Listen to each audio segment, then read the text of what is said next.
Donald Trump's ultimatum has been answered, and the answer is no. In a move that has stunned Washington and sent shockwaves through global markets, Iran has formally rejected American demands for negotiation and doubled down on its threat to close the Strait of Hormuz permanently. The world's most critical oil choke point now hangs by a thread, and by God's will, the Islamic Republic has made clear that it will not be intimidated into surrender.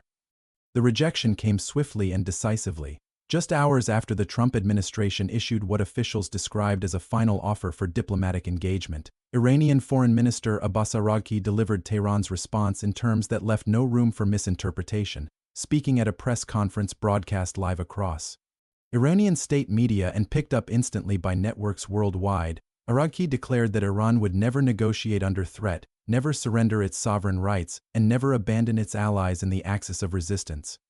The message to Washington was unmistakable. There will be no capitulation, there will be no deal on American terms, and if the United States continues its campaign of maximum pressure, Iran will respond with maximum resistance, including the complete closure of the Strait of Hormuz to all maritime traffic. The Trump administration's approach has now been exposed as a catastrophic miscalculation.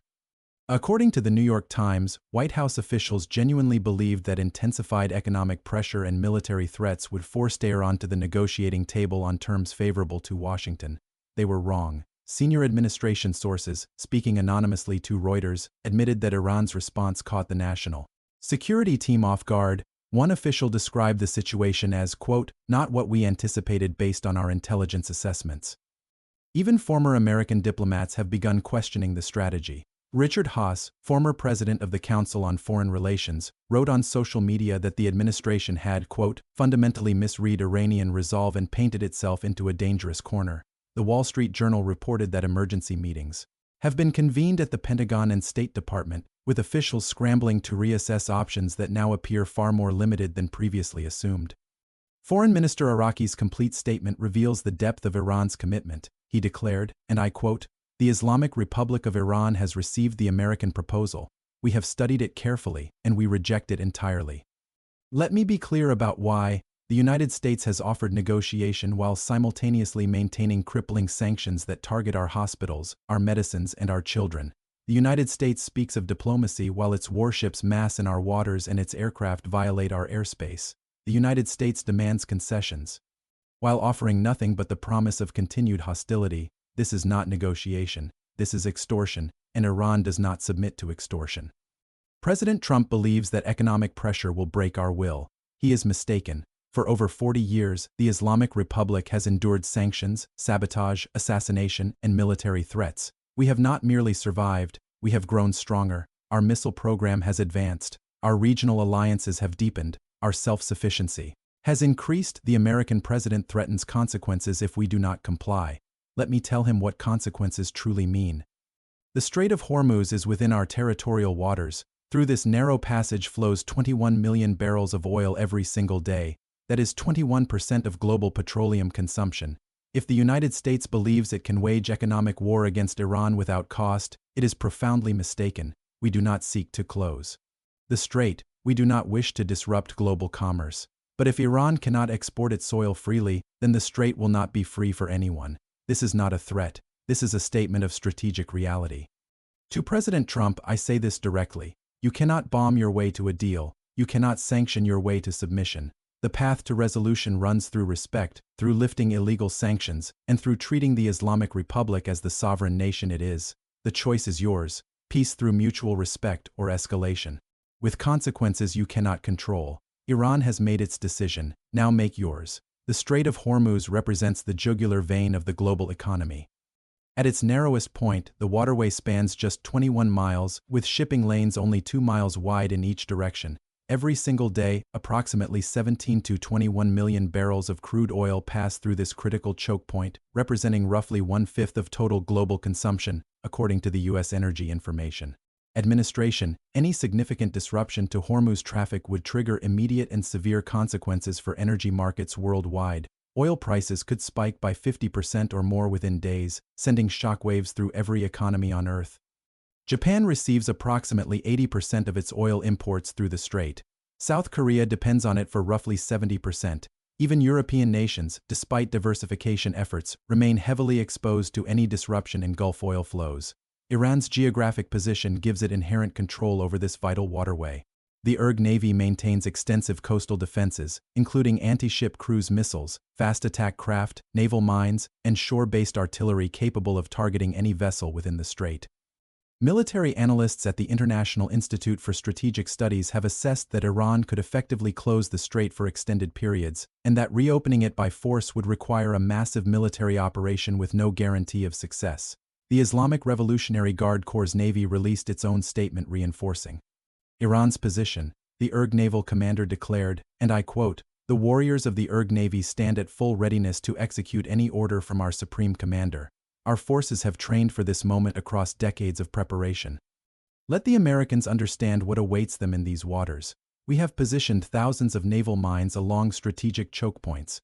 Our anti-ship missile batteries cover every square kilometer of the strait. Our fast attack squadrons operate with tactics designed specifically to neutralize larger conventional naval forces. The American aircraft carriers that they believe Project Power are, in these confined waters, merely large targets. Our Noor and Qader cruise missiles have demonstrated their precision. Our submarine forces patrol silently beneath the surface. Our drone swarms can overwhelm any defensive system. If America wants war in the Persian Gulf, it will find that this is not Iraq, this is not Afghanistan, this is not Libya. The Islamic Republic has prepared for 45 years for this confrontation. Every scenario has been studied, every contingency has been planned. We advise American naval commanders to review their options carefully. The Persian Gulf is not their sea, it is ours, and by God's grace, we will defend it against any aggressor. To the brave sailors and soldiers of Iran, we say, your nation stands behind you. Your faith empowers you. Victory will be ours. Global markets have responded with predictable alarm. Oil prices surged over 8% within hours of Iran's announcement, with Brent crude climbing above $95 per barrel and analysts warning of triple-digit prices if tensions escalate further.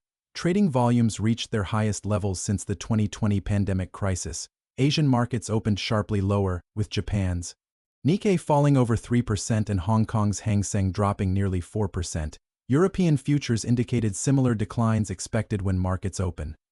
According to Bloomberg, energy traders are now pricing insignificant probability of actual strait closure, with some analysts suggesting that even partial disruption could send oil prices above $150 per barrel within weeks. The economic implications extend far beyond fuel costs. Global supply chains, already strained, would face catastrophic disruption. Shipping insurance rates have already begun climbing, with some underwriters refusing coverage for vessels transiting the Gulf region. Goldman Sachs issued an emergency client note warning that extended Hormuz closure could trigger global recession, with GDP impacts measured in trillions of dollars. The investment bank urged clients to hedge energy exposure immediately. International reactions revealed deep divisions over how to respond. The European Union called for urgent de-escalation, with High Representative Josep Borrell stating that, quote, military confrontation in the Gulf would be catastrophic for global security and prosperity. European leaders emphasized the need for diplomatic solutions while notably declining to explicitly support the American position. Russia's foreign ministry accused the United States of provoking the crisis through, quote, reckless unilateralism and economic terrorism against sovereign nations. Moscow offered to mediate between Washington and Tehran, while warning that any American military action would have, quote, severe consequences for regional and global stability. China's response was particularly significant. Foreign Ministry spokesman Lin Jian stated that Beijing, quote, firmly opposes unilateral sanctions and military threats against any nation. Chinese state media ran extensive coverage sympathetic to Iran's position, with commentary describing American policy as, quote, hegemonic bullying, that the international community must reject. India, heavily dependent on Gulf oil imports, called for restraint from all parties while quietly increasing strategic petroleum reserves. New Delhi's careful neutrality reflects the impossible position many nations now face. Gulf Cooperation Council states, despite alliance relationships with Washington, have reportedly communicated privately with Tehran seeking assurances. According to Al Jazeera, Saudi Arabia and the UAE are deeply concerned about being caught in the crossfire of any military confrontation. The White House response attempted to project strength while revealing underlying uncertainty. President Trump, speaking to reporters, declared that Iran would, quote, regret this decision very strongly and that, quote, all options remain on the table. However, notably absent was any specific commitment to military action or clear articulation of next steps.